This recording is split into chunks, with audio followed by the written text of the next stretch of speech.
정말로 코로나 시대를 우리는 하루하루를 맞이하고 있습니다. 이렇게 코로나가 쉽게 떠나지 않는 그런 시대 속에서 사람들의 모습이 조금씩 변화되고 있는 것 아닌가 하는 생각을 합니다. 새로운 현상들이 만들어지고 또 경제 구조도 변화되고 있고요. 요즘에 특별히 모든 물건들을 다 택배, 배달로 하는 시대가 되었고 또 배달하는 하는 그런 기업체들, 사업체들이 굉장히 번성하고 있다라는 이야기가 있습니다. 아무튼 크고 작은 모든 것들을 직접 대면에서 사는 것보다는 인터넷이나 홈쇼핑이나 이런 것을 통해서 또 음식도 배달을 해서 반찬도 배달하는 그런 시대에 우리는 와 있습니다. 뿐만 아니라 예배도 대면 예배보다는 영상 예배, 교육도 화상 교육 이렇게 이야기를 하고 있고 또 이런 것들이 굉장히 발달되고 있죠. 유튜브나 또 여러 가지 요즘에 보니까 회의할 수 있는 다양한 줌이나 미트나 이런 많은 것들을 통해서 화상으로 또 이렇게 통화하고 또 회의도 할 수 있는 그런 시대가 되어버렸습니다. 굉장히 빠른 그런 변화가 일어나고 있는 것이죠. 이런 변화 속에서 그 변화를 어떻게 잘 적응해 가느냐, 잘 적응하는 사람은 살아남지만 적응하지 못하는 사람은 도태될 수밖에 없는 것이 사회 현상이죠. 사회는 항상 변해왔다라는 것입니다. 어떻게 변화왔든지 간에 변화왔습니다. 그 변화 속에서 그 변화를 잘 받아들여서 거기에 빨리 적응하는 사람들은 빨리 살아남지만 거기에 적용하지 못하는 사람은 도태되고 또 이렇게 어려움을 당하게 되고 고통을 당하게 된다는 것입니다. 그래서 이런 빠른 변화 속에서 우리가 빨리 적응할 수 있는 귀한 은혜가 저와 여러분들에게 있기를 주님의 이름으로 축원드리겠습니다. 오늘 사도행전 우리가 잘 알고 있는 아나니아와 삽비라, 이 사건은 굉장히 유명한 사건이죠. 어쩌면 굉장히 놀라운 사건입니다. 어떻게 보면 굉장히 시시해 보이는 그죠? 별것 아닌 것 같은 그런 사건인데 아나니아와 삽비라가 이것으로 인해서 죽임을 당하게 되는, 죽게 되는 그런 일이 일어나게 됩니다. 오늘 사도행전을 보면 사도행전의 전체적인 맥락은 어떤 맥락입니까? 굉장히 부흥해가는 새로운 시대 속에서 새로운 여건으로 부흥하는 그런 시대를 맞이하고 있는 그런 시대에 이 아나니아와 삽비라의 사건을 통해서 이 아나니아와 삽비라가 갑자기 죽는 그런 사건이 오늘 사도행전 중간에 기록을 하고 있다는 거예요. 그러면 이 헌금을 자기의 어떤 작은 거짓으로 인해서 죽임을 당하는 것, 어떻게 보면 솔직히 얘기하면 그죠? 우리가 온전히 하나님 앞에 나는 예배를 하고 헌금을 드려야겠다 하고 우리가 작정하고 마음도 먹지만 우리는 상황 속에서 그렇지 못하는 경우가 종종 있다라는 것이죠. 솔직히 나는 내가 얼마를 하나님 앞에 드려야 되겠다 이렇게 약정하고 작정을 하지만 그죠? 막상 드리려 보면 아까운 생각도 들고 또 상황이 이것도 써야 되고 저것도 써야 되고 쓸 일도 많고 그러니까 이거 뭐 다 드리자니 좀 그러니까 좀 얼마를 좀 뭐 형편상 여기도 들어가고 저기도 들어가고 들어가는 데가 너무 많으니 이것은 좀 빼고 좀 적당하게 이만큼만 하나님 앞에 드리자 이렇게 생각하는 사람들이 많이 있잖아요. 솔직히. 그런데 그렇게 생각해서 그렇게 드렸다고 해서 그게 죽을 일이냐, 그게 꼭 죽을 일이냐라고 생각했을 때 하나님 이거 너무하지 않습니까? 그것 가지고 사람이 죽는다면 그보다 더 심한 사람은 어떡하겠습니까?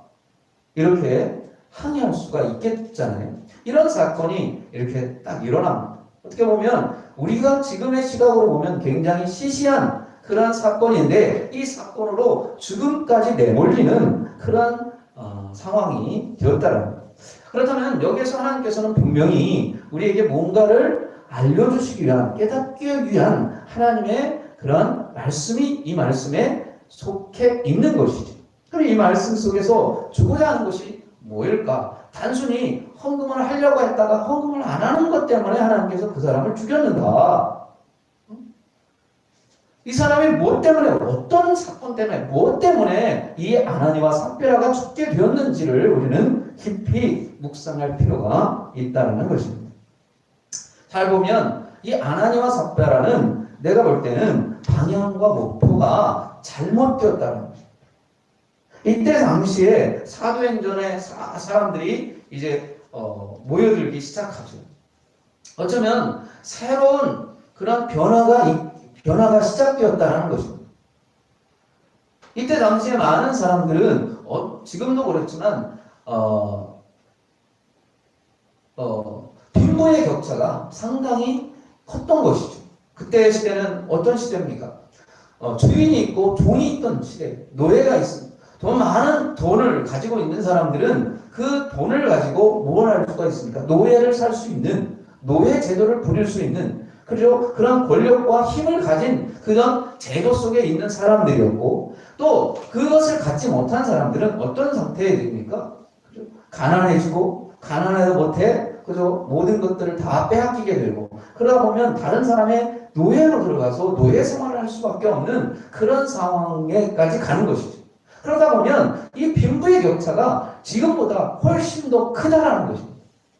지금이야 우리가 복지제도라는 것이 있어서 좀 돕고 정부에서도 도와주고 어려우면 좀 돕자 이렇게 하면서 어떤 정책적으로 돕는 그런 일들이 있잖아요. 복지 정책을 쓰잖아요. 그래서 정말로 할 수 없는 사람들에게 정부가 지원해주고 이 사람들을 살 수 있도록 해주자 이렇게 하면서 지금 복지제도가 상당히 아주 잘 됐다는 걸 할 수는 없지만 그래도 많이 정착되고 있어서 그죠? 빈부격차가 있긴 있지만 옛날처럼 어떤 사람은 모든 재산을 다 가지고 똥똥거리면서 부리고 있으면서 종까지 부리고 종을 사고 팔고 할 수 있는 그런 권력을 가지고 또 종의 신세인 사람은 자기 몸을 자기 가족과 아이들과 헤어질 수밖에 없는 그런 상황이잖아요. 종으로 팔린 사람은 얼마나 불쌍합니까? 그래서 가난한 것 먹고 사는 것도 그것도 힘든 일인데 종으로 팔려야 되는 거예요. 종으로 팔린다는 것은 부모와 자식 간이 떨어져야 된다. 할 수 없이 그냥 떨어져야 된다는 것입니다. 어린아이를 떨어뜨려야 된다는 것이죠. 그 얼마나 고통스럽겠습니까? 그런 차이, 어떤 그런 격차가 굉장히 심했던 그런 시대의 상황이었습니다. 이런 시대 상황 속에서 기독교인들은, 그리스도인들은 어떤 면을 보였습니까? 우리는 이런 격차를 좀 없애자 라는 그런 새로운 바람이 불기 시작했다는 거죠. 그 새로운 바람은 어디서부터 시작되었습니까? 예수를 믿는 사람들로부터 시작되었습니다. 그죠? 예수 믿는 사람들이 함께 모였습니다. 그죠? 함께 예수님이 떠난 뒤에 예수님의 말씀을 들었던 많은 사람들이 한 자리에 모이기 시작합니다. 근데 그 모이는 사람들이 굉장히 권력 있는 사람, 권력층들만 모였습니까? 아니면 노예들만 모였습니까? 이 아니라는 것입니다. 그때 시대에 사방 각처에서 모여들었다는 거예요. 각처에서 가난한 사람도 부유한 사람도 함께 모여들었습니다. 함께 모여들어서 그들이 어떻게 합니까?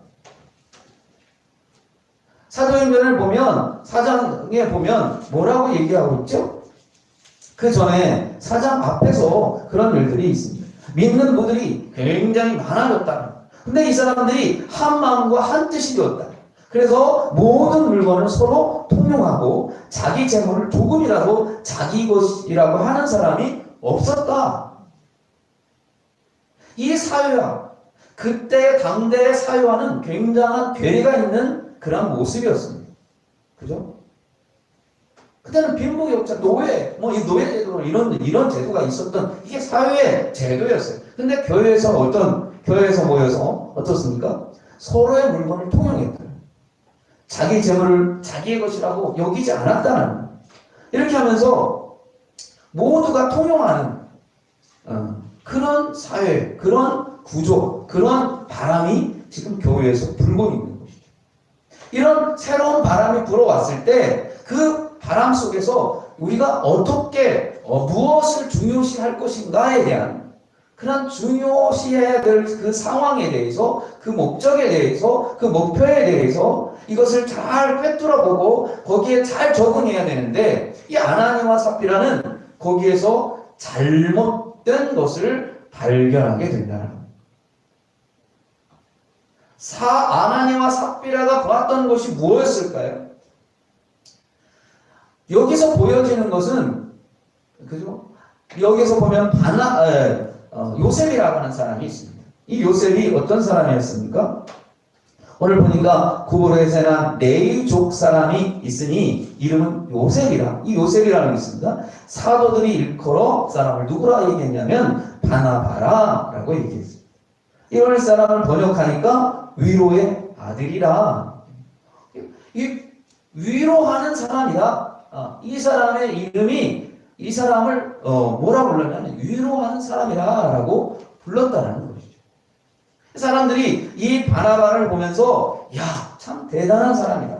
자기의 모든 재산들을 교회에 다 내어놓고 이것을 통해서 많은 사람들에게 많은 베푸는 그런 일들을 하게 되니 이 사람은 굉장히 많은 사람들에게 위로를 주고 많은 사람들에게 힘을 주는 사람이다. 그러면서 여기서 격려를 하고 있다는 거죠.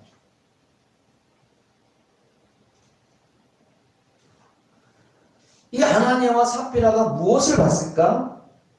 무엇을 본 것 같습니까? 분명한 것은 바나바가 권위가 있고 위로자였고 많은 사람들의 칭송을 받고 있었습니다. 그렇죠? 이런 칭송을 받는 그 모습을 보았습니다. 그 모습을 보았는데 그 거칠해한 모습만 봤다. 무슨 얘기냐면 아나니아와 삽비라는 지금 이 모습을 보면서 야, 저 사람이 어떻게 대우받지? 나도 저렇게 대우받을 수 있을까를 봤다. 바나바의 속 깊고 그의 마음속을 들여다봤어야 되는데 이 아나니아와 삽비라는 무엇을 봤냐면 이 바나바의 화려한 모습만 봤다. 그 화려한 모습을 보고 나도 저렇게 하면 나도 화려하게 많은 사람들로부터 칭찬을 들을 수 있겠구나 라고 하는 그런 마음을 갖게 되었다. 이야기는 뭐냐면 방향을 똑바로 잡아야 되고 목표가 바라야 되는데 방향과 목표가 삐뚤어지고 있었다는 것입니다. 이게 과거에만 그런 것이 아니라 지금도 여전히 이런 모습들은 발견되고 있고 혹시 우리들 모습 속에서도 그런 모습이 발견되지 않는지를 우리는 살펴볼 필요가 있다라는 거예요.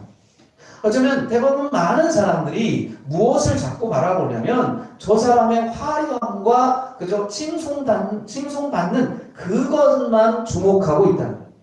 누군가가 많은 사람을 모이게 하고 누군가가 많은 그런 인파를 끌게 되고 굉장한 인기를 얻게 되면 그 사람이 내면 속에서 뭘 어떻게 했는지 그 사람의 깊이를 내려다보고 그것을 들여다봐야 되는데 그것은 들여다보지 않고 겉모습만 들여다보고 화려한 모습만 들여다보고 화려한 모습만 보고 나도 그렇게 가야 됐다는 그런 목표를 적는데 그 목표에 있어서 목표의 설정이 잘못된 목표로 가버렸다는 거죠. 그래서 나도 칭송받고 싶어라고 하는 그 마음이 훨씬 더 컸다라는 것이죠. 어떻게 보면 아나니아와 삽비라가 굳이 자기 땅을 팔 필요도 없었고 팔 이유도 없었습니다. 그런데 왜 아나니아와 삽비라가 그것을 팔았습니까? 자기도 칭송을 얻어보겠다라고 하는 그런 욕심이 그 안에 들어가 있었다는 것이죠. 성경에서 욕심은 무엇을 낳는다고 했죠? 죄를 낳는다. 죄가 장성하면 사망을 낳는다.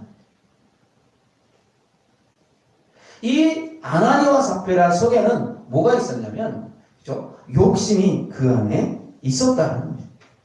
욕심. 그 욕심은 어떤 욕심이었습니까? 많은 사람으로부터 칭찬을 듣고자 하는 그러한 욕심이었다는 거예요. 근데 그 칭찬을 듣고 싶은 것들을 무엇으로 해결해 보려고 했습니까? 돈으로 해결해 보려고 했습니다. 자기의 땅값을 자기가 가지고 있는 땅을 팔아서 그걸 가지고 그 돈을 가지고 많은 사람들 앞에 내놓아서 칭송을 들어보겠다라는 것입니다. 그 칭송을 무엇으로 해결하려고 하냐면 돈으로 해결하려고 했다. 그래서 이 사람의 마음속에는 뭐가 꽉 차 있습니까? 모든 해결은 뭐가 있다? 돈에 있다라고 생각을 했다는 거예요. 어찌 보면 아나니아와 삽비라만 가진 생각들이 아니라 대부분 많은 사람들이 이 세상의 모든 문제를 해결할 수 있는 것은 돈에 있다라고 보는 사람들이 굉장히 많다라는 것이죠. 이것이 지금뿐만 아니라 예전에도 그렇고 지금 예전만 그런 것이 아니라 앞으로도 그럴 것이다는 거예요. 많은 사람들이 무엇으로 문제를 해결하려고 하느냐? 돈으로 문제를 해결하려고 한다는 거예요. 그래서 많은 사람들이 뭘 먼저 갖기를 원합니까? 어떻게든지 돈을 갖기를 원합니다. 그 돈을 가지고 문제를 해결해 보겠다라고 얘기를 하는 거예요. 우리 삶 속에서 다 그렇게 얘기합니다. 야, 넌 돈만 밝히냐? 근데 솔직히 얘기해서 돈 안 밝히는 사람이 없다는 거예요. 요즘 며칠 전에 뉴스에도 계속 나오고 있던데 몇몇의 국회의원들이 이렇게 몇 개월 사이에 몇 억을 벌었다. 어떻게 됐는지는 정확하게는 알 수가 없지만, 그죠? 어떤 사람은 죽어라고 일평생 죽정살자 먹을 거 못 먹고 막 이렇게 하면서 열심히 노력하고 살아도 1억을 모을까 말까 한데, 어떤 사람은 몇 개월 안에 몇십억씩 그렇게 재산이 늘어나는 것을 보면서 많은 사람들이 허탈해하고 있습니다. 굉장히 허탈하죠. 그렇잖아요. 정말로 돈 벌기 얼마나 힘듭니까? 10만 원 벌기도 힘들다. 이런 시대에 몇 개월 사이에 그냥 몇 억씩 그냥 생겼다는 거예요. 정확하게 좀 파봤으면 좋겠어요. 싹 뒤집어가지고 그런 사람들 다 왜 그렇게 돈을 벌었는지, 왜 몇 개월 사이에 몇 억씩이 뛰었는지 한번 싹 밝혀봤으면 좋겠어요. 그렇지 못하는 많은 사람들은 굉장히 답답해하고 있습니다. 어떻게 보면 억울하기도 하죠. 저 사람은 저런데. 왜 많은 사람들이 이렇게 돈을 생각합니까? 그 돈에 매입니까? 그 돈이라는 것이 많은 문제를 해결하고 있고 해결되는 그런 일들이 많이 있기 때문에 결국은 돈으로 뭔가를 얻어보겠다. 아나니아와 삽비라도 궁극적으로 뭐냐? 돈으로 살 수 있다라고 생각을 했다는 거예요. 성경에서 보면 그죠? 뭔가 중요한 것이 있으면 뭔가를 살려고 했었다라고 하는 거예요. 그죠? 진정한 그리스도인이 아닌 많은 사람들이 어떤 신령한 것을 보면서 그것을 돈으로 살려고 했던 것을 보십니다. 필립이 전도를 했을 때 시몬이라는 사람이, 마술사 시몬이 돈을 주고 그 권능을 내가 사보겠습니다 라고 이야기를 했던 것이죠.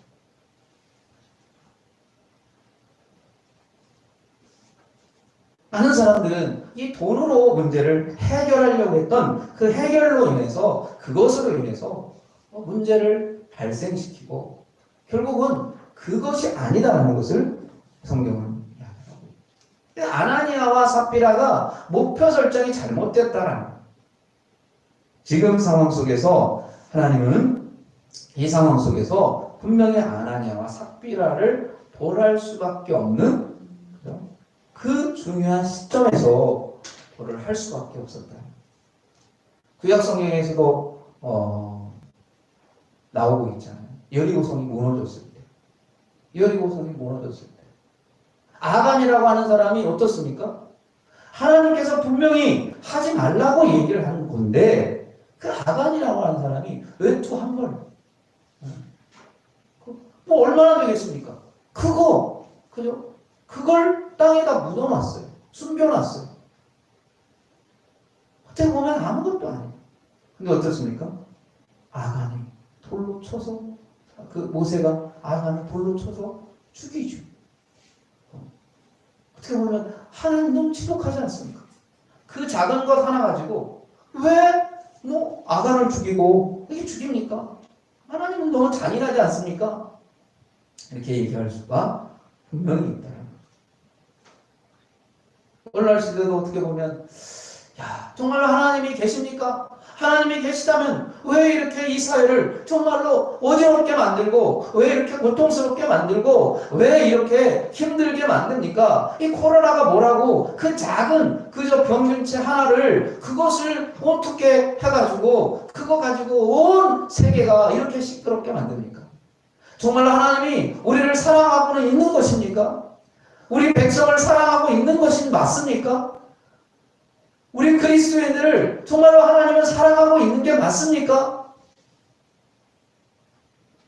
어떻게 그 작은 바이러스 하나를 퍼뜨려서 그죠? 하나님 앞에 예배도 못 드리게 이렇게 만드는 그런 상황이 오게끔 왜 하나님은 하셨습니까? 어떻게 보면 우리도 하나님 앞에 이렇게 항의할 수도 있는 것이죠. 그런데 여기에는 하나님의 깊으신 뜻이 있었다. 목표 설정을 잘하라는 것입니다. 방향을 잘 잡아라는 것입니다. 어쩌면 우리에게 오는 많은 것들을 방향 설정을 우리는 잘해야 된다. 근데 그 방향 설정에 있어서 뭐가 들어가면 안 됩니까? 욕심이 들어가면 안 됩니다. 아나니와 삽바나는 그 안에 욕심이 들어갔습니다. 근데 욕심은 결국 욕심이 잉태한 즉 죄를 낳게 되는 것이고 죄가 크면 결국 사망에 이른다라는 것입니다. 이 말씀을 짧은 시간에 단순간에 하나님은 시대에 보여주었다는 거예요. 그래서 11절에 보니까 온 교회와 이 일을 듣는 사람들이 다 크게 두려워합니다.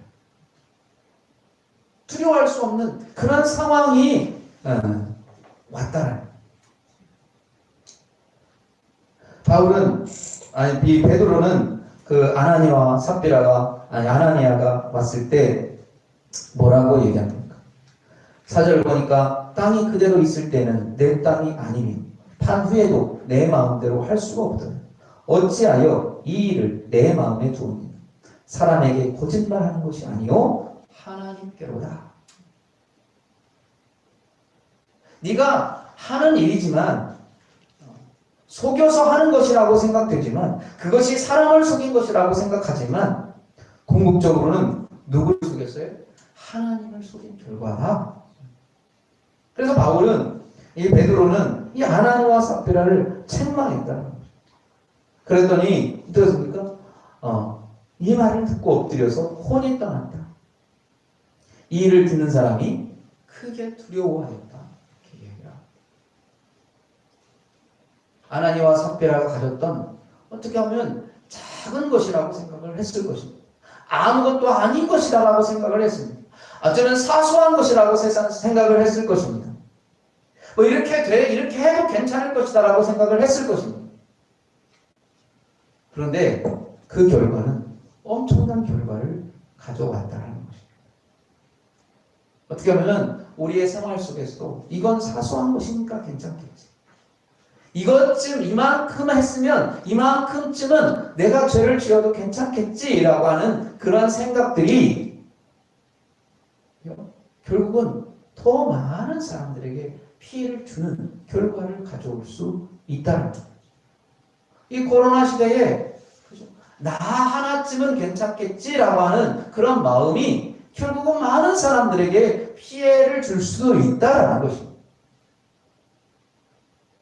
어쩌면 우리는 이런 시대에 조금 더 겸손하게, 조금 더 부드럽게 우리를 낮추고 더 쉽게, 더 겸손하게 자세를 낮추는 것이 훨씬 더 우리에게 하나님이 보시기에도 훨씬 더 좋지 않을까 하는 생각을 해봅니다.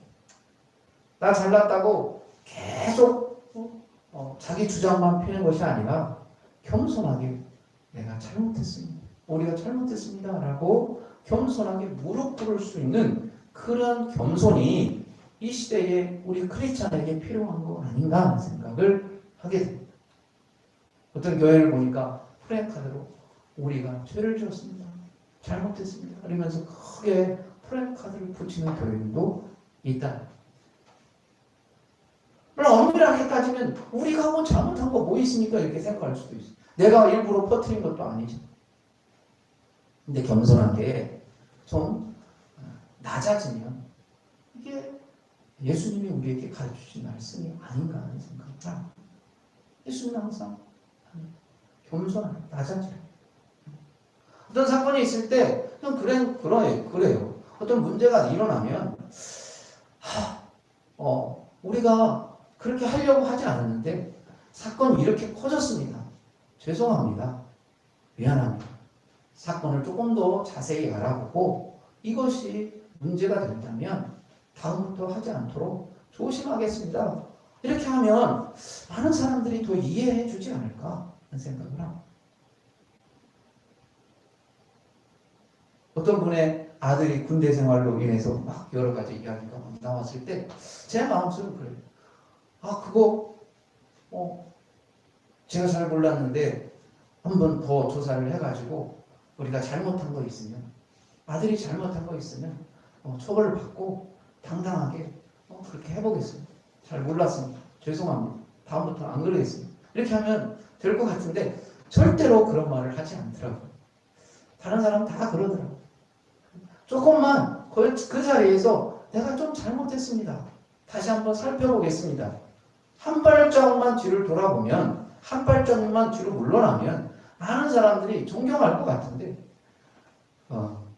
절대로 안 물러나요. 절대로 그 발에서 물러나면 죽을 것 같은 그런 생각을 하시는지는 몰랐지만 절대로 저 같으면 저도 잘 모르겠습니다. 그런 상황에 오면 나는 어떻게 할지는 잘 모르겠지만 지금만 같았으면 죄송합니다. 한 발 물러서서 다시 살펴보겠습니다. 제가 실수한 것 같습니다. 실수하고 내가 잘못한 거 있다면 처벌받고 정확하게 팩트를 체크해서 잘한 것이고 잘못한 건 잘못한 거고 다시 한번 체크해 보겠습니다. 우리를 일으켜서 죄송합니다. 이렇게 한마디만 해주면 나라가 좀 더 평안하지 않을까 이런 생각을 해보는데 참 그렇게 잘 안 되는 것 같습니다. 아마 아나니아와 삽비라도 이렇게 이야기를 했을 때 잘못했다고 회개했다면 그게 그로 인해서 죽지는 않았지 않았을까 하는 생각을 해봅니다. 아무튼 아나니아와 삽비라의 잘못된 판단과 잘못된 그러한 시각으로 인해서 그대의 죽음을 당했던 이 사실을 오늘 성경을 보면서 저와 여러분들이 한 걸음 더 겸손해지고 낮아질 수 있는 귀한 은혜가 저와 여러분들에게 있기를 주님의 이름으로 축원드리겠습니다.